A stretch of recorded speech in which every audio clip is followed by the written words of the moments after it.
Hello, this is Eric of Not Bio Studio, and today I'm reviewing the Movo LV4-O.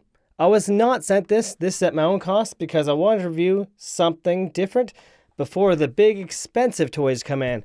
We have some professional lavaliers coming soon, including a Sennheiser MKE and a Shure professional movie studio grade lavalier. And right here we have our user manual. So some of the specifications to note is this is omnidirectional. It has a max sound pressure of 120 decibels, which is pretty decent. The higher the number, the less likely high noises or loud noises are to distort the sound of the microphone. Our frequency response is from 35 hertz to 18,000 hertz or 18 kilohertz, plus or minus 3 decibels it says. And it's 200 ohms impedance, 48 volts phantom power, as well as a signal to noise ratio of 78. Generally, if you're getting professional, you want 80 or higher, but 78 should be quite decent. Now, this does come with a windscreen and a clip. Now, our frequency response is listed right here. Now, when it comes to frequency response, we can see that deep sounds, like below 100 hertz, tends to not register as much, but generally that's going to be like low, deep noise, rumble, construction noise, and road noise. Here is our XLR portion of our capsule, and we can see right here, and our capsule itself is fairly sizable when it comes to lavaliers. The size of our cable tip to tip is about 7 feet or 213 centimeters. So we have some length here. Goes over my head. And in the package, we also had some silica.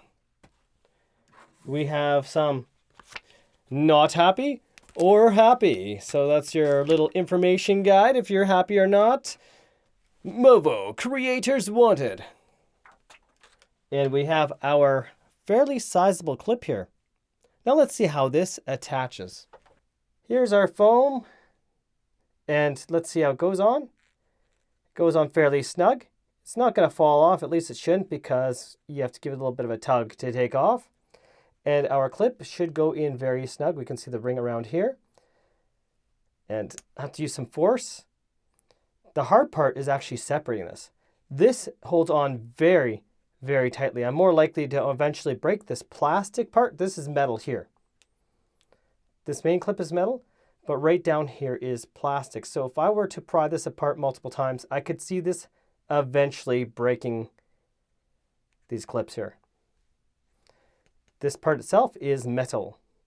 Now that we established this, let's get this connected and hear how this sounds connected to the Zoom F3. We are now listening to the audio through the Zoom F3 at 32-bit float connected to this lavalier. How am I coming through?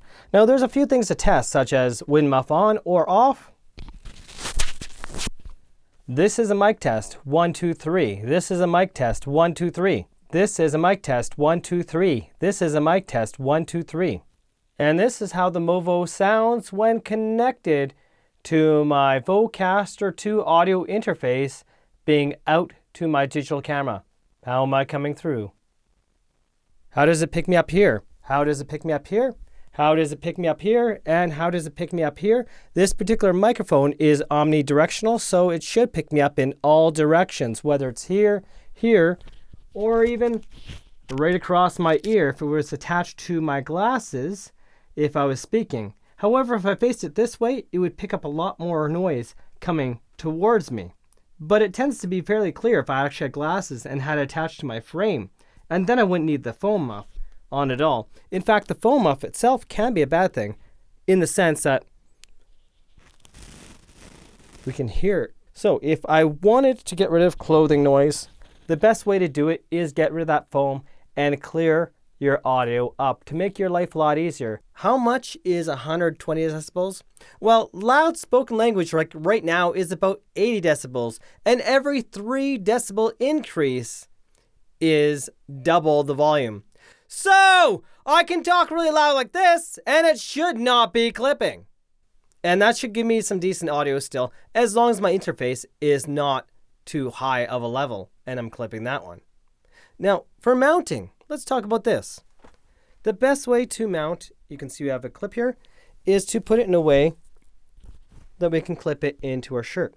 This way our microphone is off of the shirt and gives you some decent sound without having rustling. Now there's something else we can do as well, because down here, this can give us some noise in the cable. There's something called a broadcast loop. What's a broadcast loop, you may ask? Well, let's loop this together. We're going to take a small little loop, just like so. And this is what they call a broadcast loop. So if you have a little bit of a tug, it should affect the microphone a lot less in terms of sound. It's not perfect, but it's something that a lot of people do in the broadcast industry. Now, for mounting the microphone, where to mount it? Now, you don't want to mount it up here, because that's how you get throat noises, especially if you want that, and that's not what anyone wants to hear. What you want to do is mount it in a location around your chest. This avoids any sound from breathing so much. You're not going to be breathing into it. You're not going to get sounds from your throat. And this should give you some decent clarity still, while not picking up too much noise around and having to turn up the gain too much. And you might be thinking, Eric, I just want the best sound out of this microphone possible. Then you're going to keep it up close and personal, but you don't want to keep it too close, or else you're going to get plosives happening in this particular capsule. And you don't want it too close to your throat, not only because against your throat, but because no one wants to hear the sound of you swallowing. It's not attractive. Now you might notice that this microphone doesn't have too much in the way of dynamic range, as in, we don't have many highs and we don't have many lows. It's kind of lacking that part, but it gives you more of that broadcast sound if that's what you're looking for. Hello, this is Eric of Not Bio Studio. There's a storm coming in, going from the east to the west. Watch out and be prepared. Gives you that kind of tone. Check out my Zoom F3 connected to all different lavaliers and different systems, and listen how clear those are. Some of these are quite expensive. We're going to be seeing soon the Rode Lavalier 2 review, start to finish, and a comparison of many different wired lavaliers, including a Sennheiser MKE Essential. We're also going to see a professional Shure used in the movie industry wired lavalier, as well as two different really high-end, especially the one, wireless system. This is Eric of Not Bio Studio. If you haven't subscribed already, please subscribe, help the channel grow. And if you're already subscribed or subscribing now, thank you very much. You are awesome. Now, if you want to see some of these different reviews I mentioned, such as these different lavaliers that I've done so far, and how to clean up your audio, I'll leave links in the description below, or we should see them somewhere around here. Until next time, thanks for watching and have yourselves a most wonderful day.